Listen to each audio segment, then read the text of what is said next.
for the violence in Charlottesville. His business councils disbanding as CEOs flee in a mass exodus. More Republicans renouncing his message. More Confederate statues pulled down. Plus, new reaction across the country, and our Tom Brokaw weighs in on it all. Also paying tribute to the victim killed in that Virginia violence, her mother's powerful call to action. Military crash. An Army chopper goes down off Hawaii. The urgent search for survivors. Toxic plane danger. Rising concerns about what you're breathing when you fly. And honoring the king. 40 years since we lost a legend. Nightly News begins right now.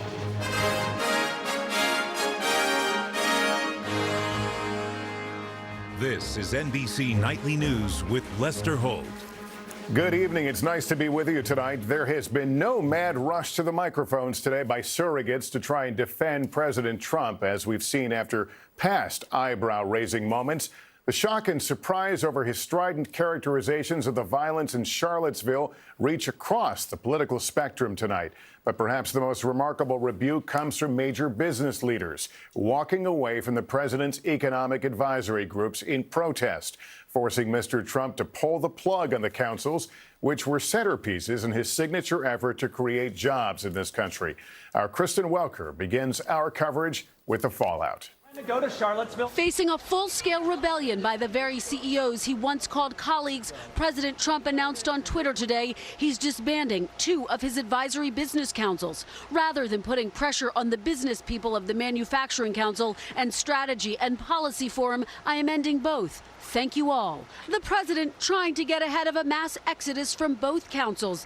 8 of the business leaders previously announced they were out because of the president's reaction to Charlottesville, after Mr. Trump again equated white supremacists with counter-protesters yesterday. Not all of those people were neo-Nazis, believe me. The latest upheaval began this morning after a conference call with members of the Strategy and Policy Forum, which resulted in a decision to disband. They then called the White House with the news, the president dumping those business leaders publicly before they had the chance to announce the decision. The CEOs releasing their own statement today. Intolerance, racism, and violence have absolutely no place in this country. JP Morgan CEO Jamie Dimon writing, "It is a leader's role in business or government to bring people together, not tear them apart." The nation's top labor leader, Richard Trumka, also lashing out. We believed that the symbolism of being associated with that spirited defense of racism and bigotry was just unacceptable. It's a punch in the gut to Mr. Trump, a billionaire former CEO who ran as the jobs president. He needed corporate America to back his claims that he was a businessman president who could get things done with their help. Now they have turned their backs on him. The president's surrogates largely silent, the vice president rushing to his defense. What happened in Charlottesville was a tragedy. And the president has been clear on this tragedy, and so have I. Both former Bush presidents saying in a rare joint statement, America must always reject racial bigotry, anti-Semitism, and hatred in all forms. Pathetic, isn't it? Just pathetic. The president of the United States needs to condemn these kind of hate groups. A cascade of criticism that could further stall the president's agenda. I think the entire legislative agenda is imperiled by calamities that are all of Donald Trump's making. Some senior administration officials are still fuming after the president's comments yesterday, and in a sign his inner circle may be getting smaller, the White House says his longtime advisor, Hope Hicks, will serve as his interim communications director until a permanent replacement can be found. Lester. Kristen Welker with the president in New Jersey. Thank you. And now to Charlottesville, where the violence claimed the life of 32-year-old Heather Heyer Saturday. Today, a moving memorial service was held for her. The overwhelming message throughout the service, a call for racial harmony and justice, causes that Heather herself was so passionate about. NBC's Tom Costello was there. Wearing purple, Heather Heyer's favorite color, they came from across Virginia. No father should have to do this. Heather's father, grandfather, family, and friends spoke of her fierce dedication to justice. And then Heather's mother spoke of her daughter, who police say was killed Saturday, mowed down by a car driven by a white nationalist. They tried to kill my child to shut her up. Well, guess what? You just magnified her. This is just the beginning of Heather's legacy. Across downtown Charlottesville, tributes to an unlikely victim of Saturday's violence. At the spot where she was killed, Senator Tim Kaine and Charlottesville's mayor insisted hate will not define the city. This is CVille. This is the cool, easygoing, sweet, wonderful, loving, tolerant, dynamic place that people fall in love with. Our nation is a nation of immigrants. It is that great mosaic tile that has made us the great United States of America. But a heavy police presence underscored that tensions remain high here. Heather's life was not lost in vain. She represented something important and vital that the world needed to hear. Amazing grace. Susan Bro also issued a call to turn anger over her daughter's death into nonviolent action. I'd rather have my child, but by golly, if I got to give her up, we're going to make it count.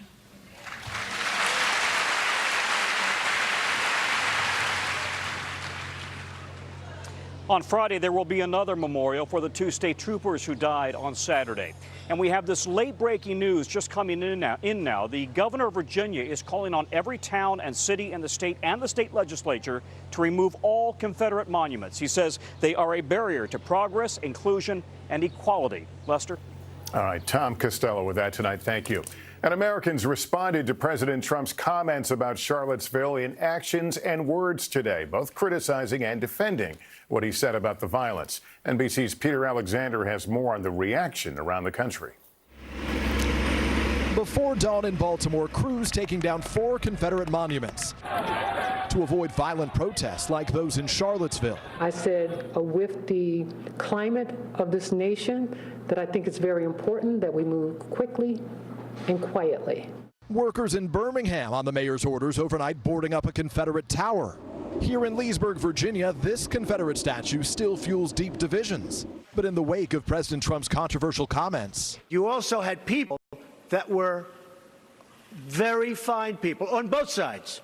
Zach Richman defends the president's words. When you have violence, you need to call it on both sides. You can't just, close one eye and cherry pick from the other side. Is the president getting a bad rap? I believe so, yeah. That outrage from news the Devils.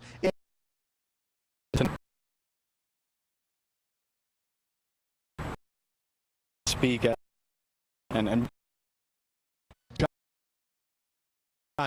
it's not the United States.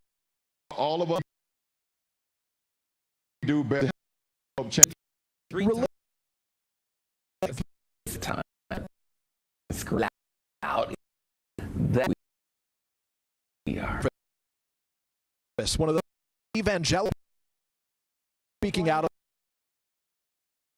Going to denounce all of them. The point the president was making. Sparking Peter Alex, Leesburg. Terrifying stories still emerging from Charlottesville, one of them from a synagogue that rabbis say was under siege. Dozens of people inside and afraid to men evoke NBC's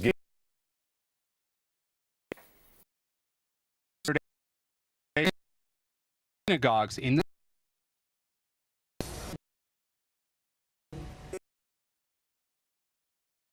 I never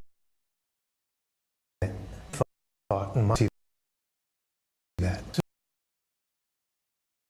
is our son Zimmer of Charlotte Station. Camera.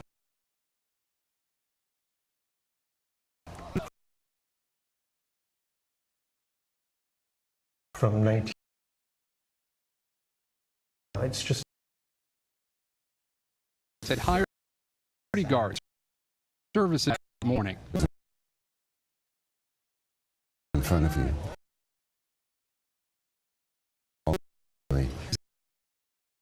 Zimmerman to the temple arm in front rather than the front.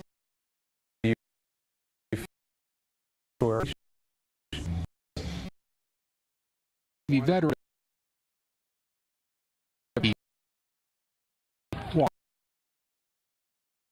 Know they were not alone. They have to stand. That's right. And what he that the